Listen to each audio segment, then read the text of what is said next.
So guys, kain tayo rambutan.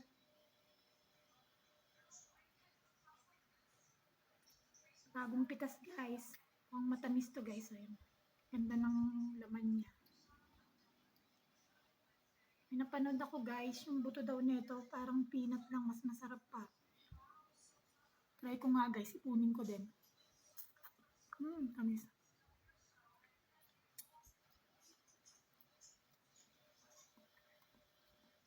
Bagong pitas pa guys. Oh.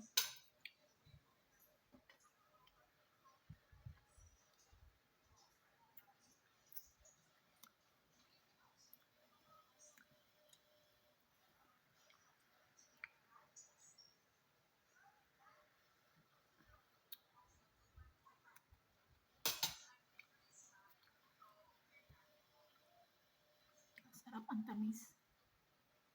Dati guys, napakamura lang nito. Ngayon, makikita mo sa mga nagtitinda.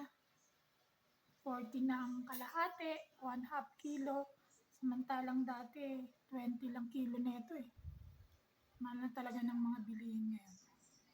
Ayan guys, ang sarap. Yummy. So guys, thank you. Happy day. God bless.